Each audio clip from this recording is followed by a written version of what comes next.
Bienvenue sur notre chaîne Demeure étoilée pour découvrir une nouvelle pratique prophétique et ses bienfaits physiques dans laquelle nous verrons des remèdes pour notre corps et notre cœur.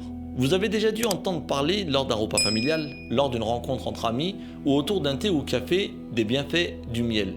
Dans cette vidéo, nous allons essayer de citer quelques bienfaits de cette substance. Nous verrons dans un premier temps les conseils dans le Coran et les hadiths et dans un second temps les études scientifiques.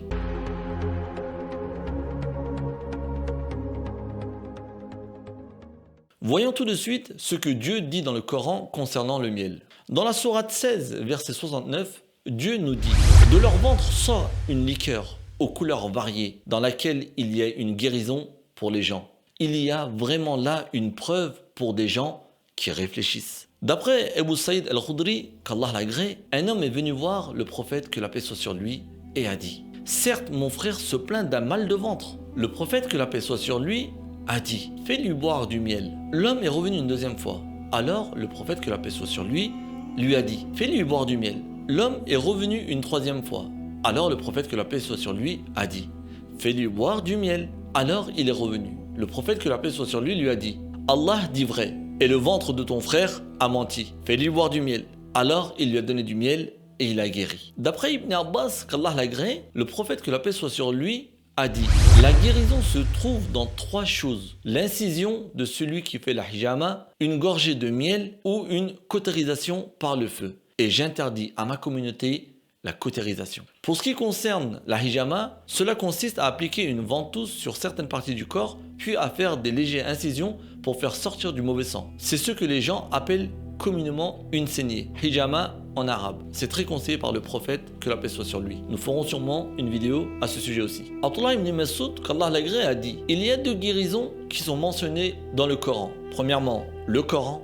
Deuxièmement, le miel. Le Coran est une guérison de ce qu'il y a dans les poitrines et le miel est une guérison contre toutes les maladies. Voyons maintenant les vertus du miel selon les études scientifiques et ses apports pour l'organisme. Premièrement, le miel soulage les maux de gorge. Depuis toujours, les vertus thérapeutiques du miel sont connues pour soigner les inflammations de la gorge et les refroidissements. D'ailleurs, je dois en prendre, j'ai mal à la gorge. En effet, grâce à ses propriétés antibactériennes et antiseptiques, le miel aide à soulager le mal de gorge. De plus, son action adoucissante soulage les gorges irritées. Le miel de thym ou le miel d'eucalyptus seront les plus recommandés dans ce cas. Deuxièmement, le miel apaise la toux. Lorsqu'on souffre de toux, le miel pourrait être un remède naturel très efficace. Le miel, à la fois antibactérien et antiseptique, tapisse les parois de la gorge d'une couche protectrice, ce qui va calmer la toux. En cas de quinte de toux ou avant le coucher, en cas de toux nocturne, prenez 1 à 2 cuillères à café de miel. Cela va apaiser les irritations. Troisièmement,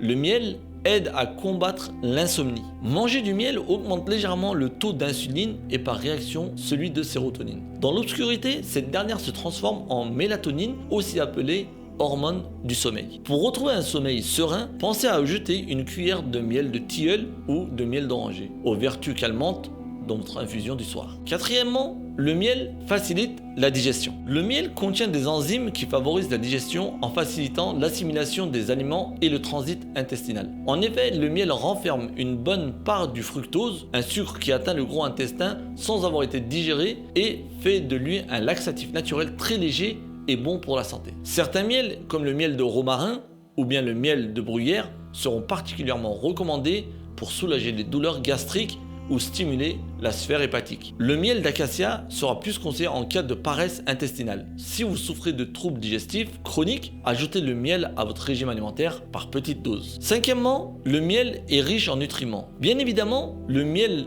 est un sucre, mais il contient des antioxydants, des vitamines et des minéraux comme le zinc, le calcium, le potassium ou le magnésium. Cette richesse en oligo-éléments lui confère un statut particulier. Il est considéré comme un aliment complet. À ce titre, il est un excellent édulcorant naturel et il devient une véritable alternative au sucre raffiné. Sixièmement, le miel renforce le système immunitaire. Le miel augmente les capacités de notre système immunitaire. Il est un allié redoutable contre tous les maux hivernaux. Le miel, grâce à son action antibactérienne, aide notre organisme à lutter contre les états grippaux et de rhume. Les différents nutriments et les antioxydants qui le composent protègent l'organisme et renforcent le système immunitaire. Septièmement, le miel améliore les performances athlétiques. Le miel est un produit de la ruche bien connu des sportifs. Le nectar des abeilles est un concentré d'énergie au pouvoir dopant. En effet, consommer du miel avant une séance augmente le taux de glucose et permettrait de mieux supporter un effort long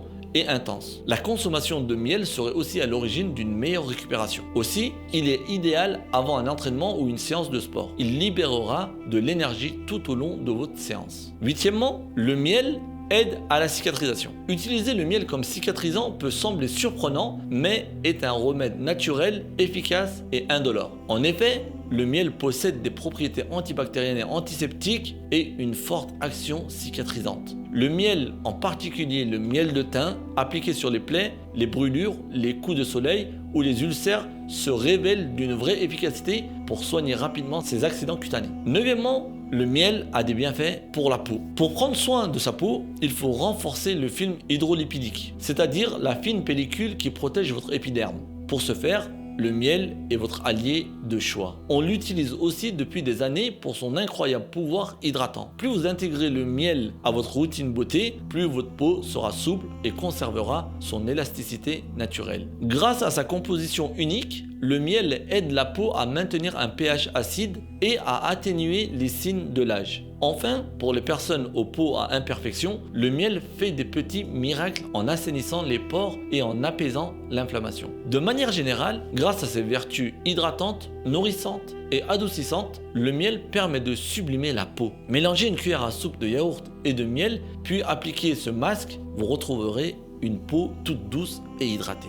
Dixièmement, le miel est un allié des cheveux. Le miel est aussi un excellent revitalisant des cheveux et du cuir chevelu. En l'utilisant dans des masques maison, il permet de retrouver des cheveux en pleine santé, hydratés en profondeur. Son action antifongique aiderait aussi à combattre les pellicules. Le miel des abeilles possède des vertus cicatrisantes et régénératrices qui vont apaiser votre cuir chevelu. Enfin, il aurait des bénéfices pour stimuler la repousse des cheveux. Nous avons cité ici seulement quelques-unes des bienfaits du miel. Il y en a encore d'autres, comme vous pouvez vous l'imaginer. Un petit conseil, si vous allez utiliser du miel dans vos infusions, surtout ne mettez pas le miel pendant que l'infusion est très chaude. Attendez qu'il refroidisse légèrement, sinon le miel perdra toutes ses vertus.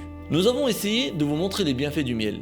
Vous voyez vous aussi que notre bien-aimé prophète Mohammed, que la paix soit sur lui, ne disait et ne faisait rien au hasard. Nous vous posons la question suivante. Comment une personne pouvait connaître et conseiller cet ingrédient plus de 1400 ans avant et vivant dans le désert sans qu'aucune étude scientifique ait été réalisée? Tout simplement parce qu'il était prophète et messager de Dieu. Que la paix soit sur lui. Cela prouve encore une fois la beauté et la grandeur de notre Créateur, de son messager et de sa religion qui est l'islam.